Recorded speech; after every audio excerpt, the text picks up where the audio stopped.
Bonjour à tous et bienvenue sur ma page Marie-Marmès Ngobikes.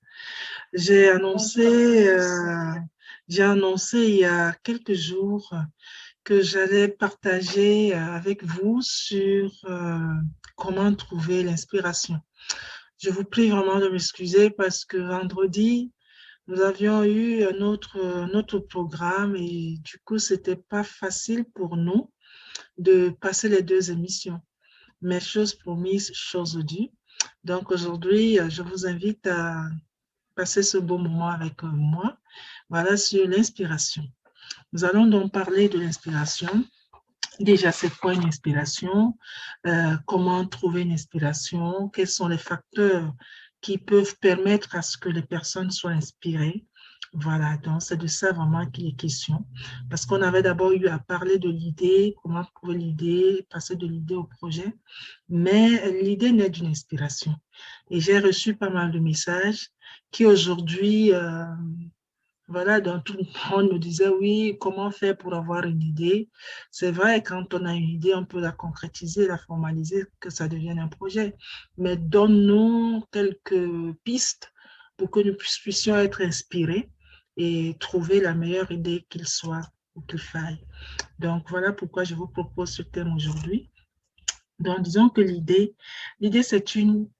c'est vraiment l'inspiration plutôt, c'est une idée qui vient du plus profond de nous, dont l'inspiration vient d'une source inconnue ou spontanée.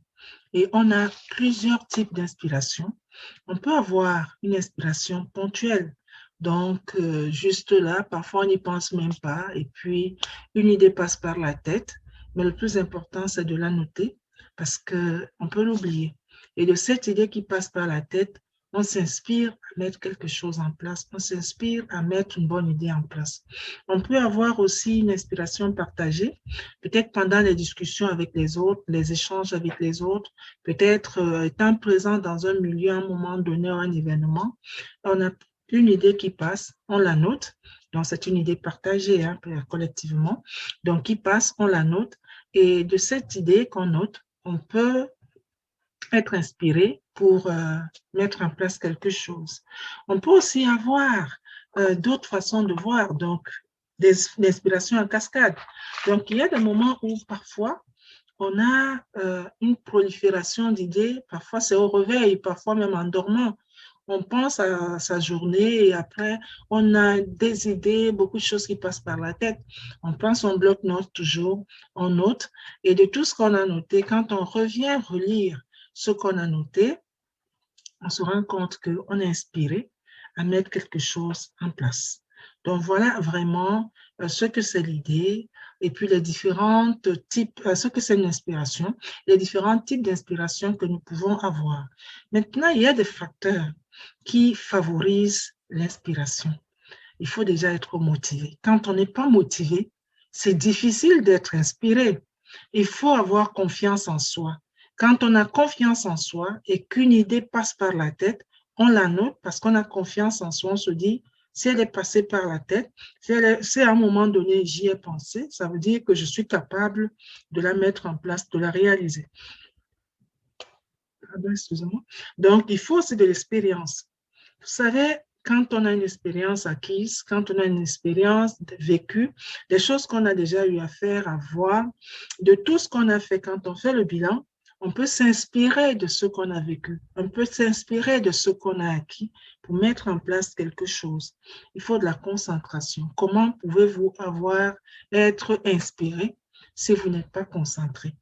Et puis, il faut avoir une capacité de sauvegarder des choses. Donc, une capacité comment je vais dire ça? À un moment donné, je suis à un événement, je vois 10 000 choses passer. Il faut que je sois capable de pouvoir mémoriser ce qui s'est passé, des événements, des paroles, des idées, de tout ce qu'on a pu dire. De tout cela, je peux être inspiré de tout ce que j'ai vu hein, ou tout ce que j'ai écouté, je peux être inspiré à mettre quelque chose en place. Il y a également l'environnement dans lequel on vit. L'environnement dans lequel on vit, c'est très important parce que quand on vit dans un environnement, il faut chercher à le connaître, il faut chercher à le maîtriser. Parce qu'en cherchant à le connaître, en cherchant à le maîtriser, on peut s'inspirer par ce qu'on voit, par ce qui est déjà fait ou par ce qu'on souhaite voir faire et puis mettre en place une idée. Il y a également l'ouverture du monde. Il faut être quelqu'un qui est ouvert aux autres. Quand on est renfermé sur soi, on ne peut pas avoir, c'est difficile d'être inspiré. En allant vers les autres, on découvre ce que les autres font. Et de ce que les autres font, on peut être inspiré à mettre quelque chose en place. Maintenant, le troisième point que je voulais aujourd'hui que nous puissions partager, c'est comment augmenter ses chances pour trouver de l'inspiration.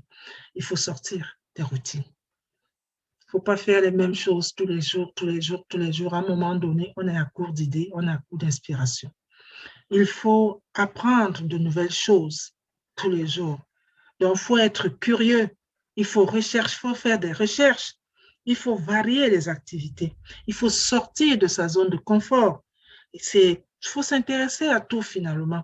C'est tout cela qui peut augmenter nos chances de pouvoir, nos chances d'être inspirés et de faire, d'être inspiré et de mettre en place de nouvelles idées.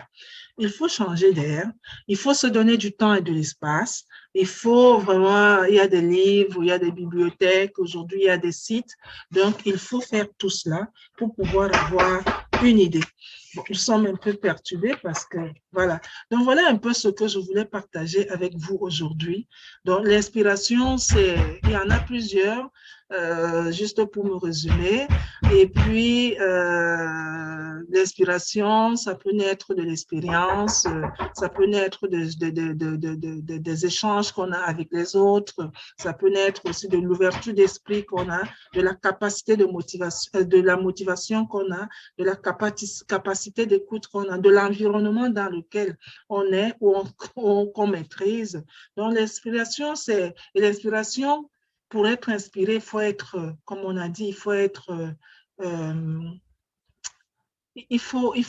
dans un état d'esprit où on n'est pas dispersé, on est concentré sur ce qu'on fait, on a confiance en soi, on a la capacité de s'écouter et d'écouter les autres. Voilà ce que je voulais partager avec vous aujourd'hui. Je suis Marie Marmez Ngobikes et je vous dis à la prochaine pour d'autres séances de développement personnel.